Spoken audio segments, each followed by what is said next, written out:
The lessons I learned in my 20s, and let's talk about our city. Sesi malam akan dibuka dengan refleksi dari mereka yang sudah melewati umur 20-an, serta hal-hal yang baru mereka pahami setelahnya. Lalu kita akan bicara tentang kota tempat kita tumbuh. Kota yang diam-diam membentuk banyak dari kita, lewat rutinitas, ruang-ruang kecil, dan orang-orang yang pernah hadir. Tentang bagaimana kota ini memengaruhi cara kita melihat hidup dan bagaimana ia bisa jadi tempat untuk mulai lagi dengan cara yang kita pilih sendiri.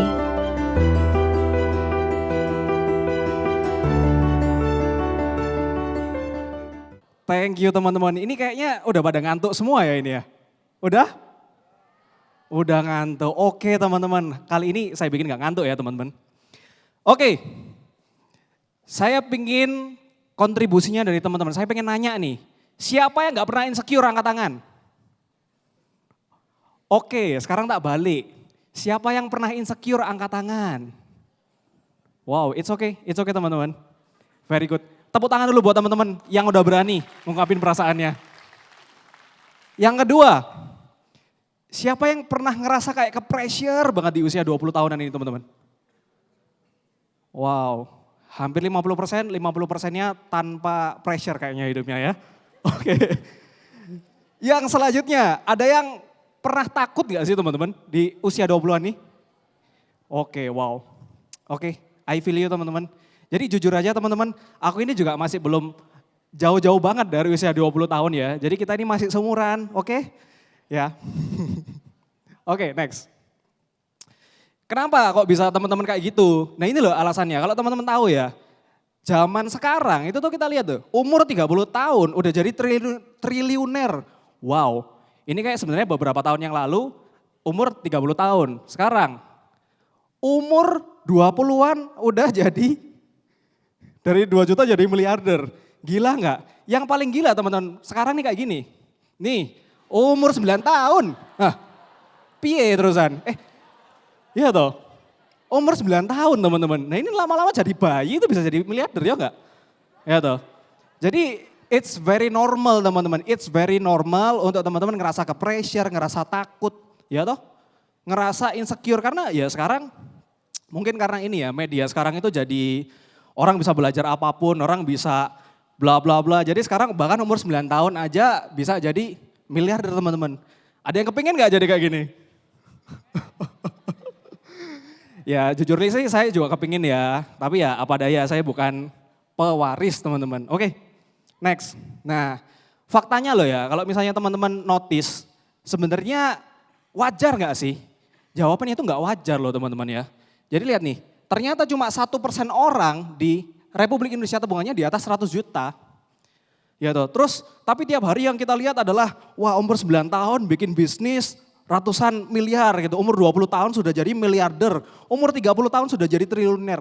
Lah itu tuh sepersekian persen loh teman-teman. Ya toh 0,0000 something persen. Jadi kalau misalnya teman-teman notice di usia 20-an sekarang kita kepengen kayak mereka.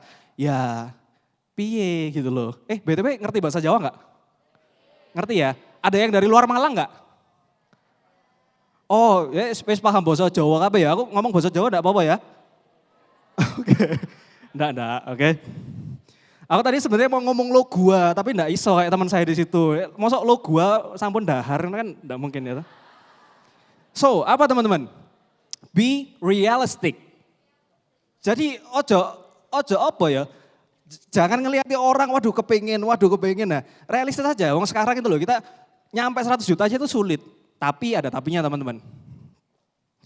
Loh, nah ini teman-teman. Jadi realistis saja. Saya itu juga bukan waris, saya itu juga bukan orang yang punya harta tahta, bukan wanita. Tapi saya udah punya wanita di sana. Tepuk tangan buat pacar saya itu. Berdiri dong. Ayo dong. Aduh, isin arek. Ya, oke. Teman-teman dulu tuh saya tukang servis HP keliling. Tahu ya? Jadi intinya gini, saya tuh bisa nyervis HP karena HP saya rusak ketika HP saya tak pakai ngojol ojek online. Terus saya jadi tukang servis HP keliling karena saya nggak mampu bayar tukang servis beneran. Jadi saya sekalian ngojol, sekalian jadi tukang servis HP keliling. Itu story saya dari awalnya. Perjalanannya dimulai dari sini. Nah, ya toh. Di sisi lain itu orang-orang itu ingin mengejar passion tapi realitanya tuh orang itu masih belum, bahkan punya uang untuk hidup aja belum gitu loh. Ya toh? Jadi kalau dalam versinya saya, kita tuh harus realistis teman-teman. Kita mau mengejar passion boleh ya. Tapi kalau misalnya kita juga masih dalam tanda kutip ya, kita masih butuh untuk menghidupi kehidupan kita sehari-hari, uang kita belum 10 miliar, uang kita belum bermiliar-miliar. Kok menurut saya ya, menurut pengalaman saya itu ya realistis saja. Ya gini loh. Lah, kau kira ini passion? Siapa yang punya passion jadi tukang ojek gitu loh?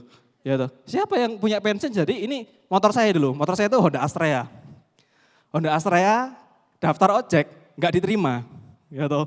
Saking istilahnya saking miskinnya gitu loh. Terus saya daftar, waktu itu saya daftar kuliah jalur bidik misi, ada yang tahu? Ya intinya seperti itu, jadi bidik misi itu untuk orang yang mungkin kurang uangnya kayak saya dulu.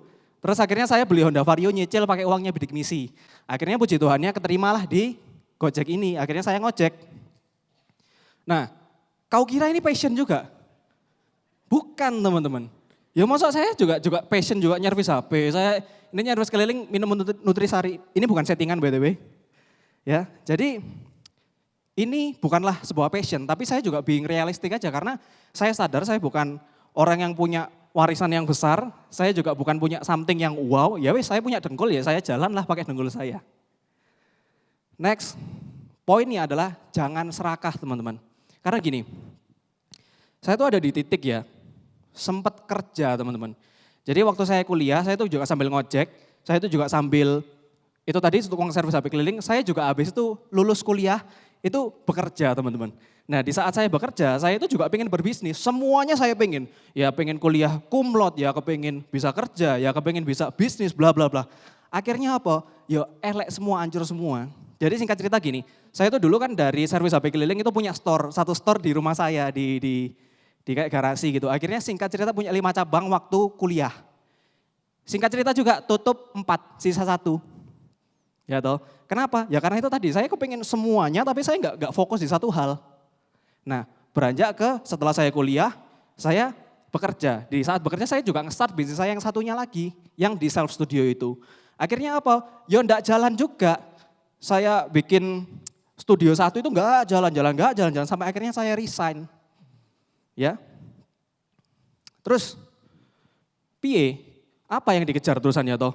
Jadi dalam perjalanan saya, itu saya nggak menjadikan komparasi sama orang, itu untuk something untuk kita banding-bandingin.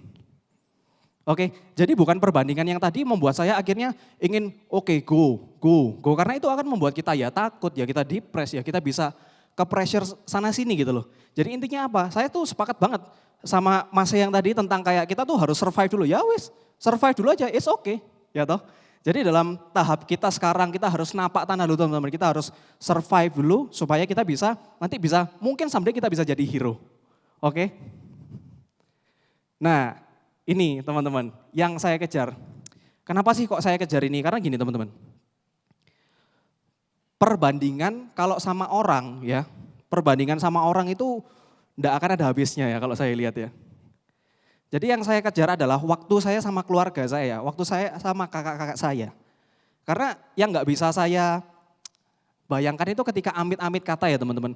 Orang tua kita itu punya waktu loh, punya time limit loh. Jadi apakah kita nggak usah sukses, apakah kita harus tetap menjadi realistis? Yes, kita tetap harus realistis.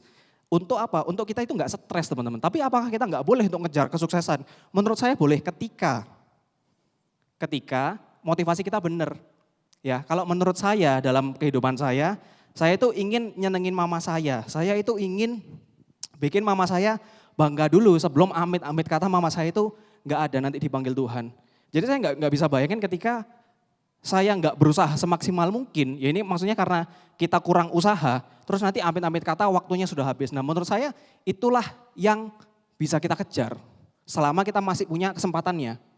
Jadi bukan komparasi dengan teman, bukan komparasi dengan apa kayak teman kita yang ada di kanan kiri, no.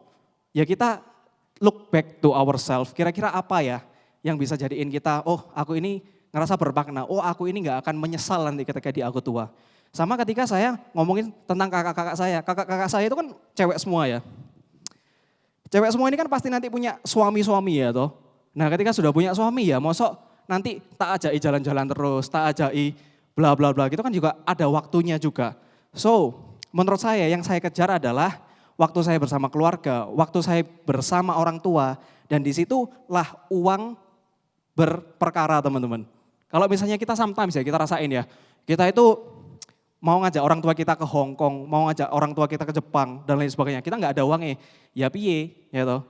Jadi zaman dulu itu kalau saya jalan-jalan itu, ini masa kecil ya, jadi masa kecil saya itu, saya untuk ke Bali itu tuh harus kayak nabung luama gitu terus, dan itu pun kita harus nyicil-nyicil.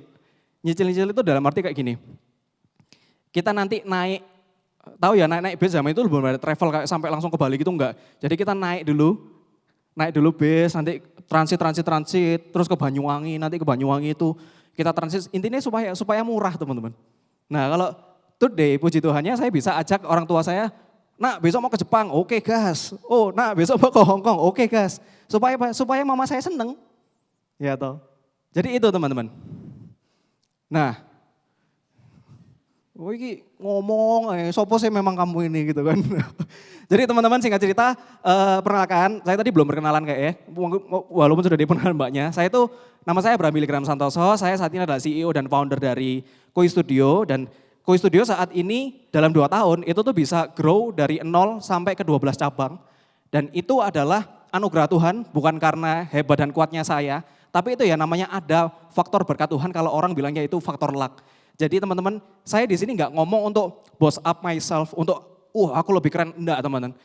Having influence is about elevating others, not about elevating self.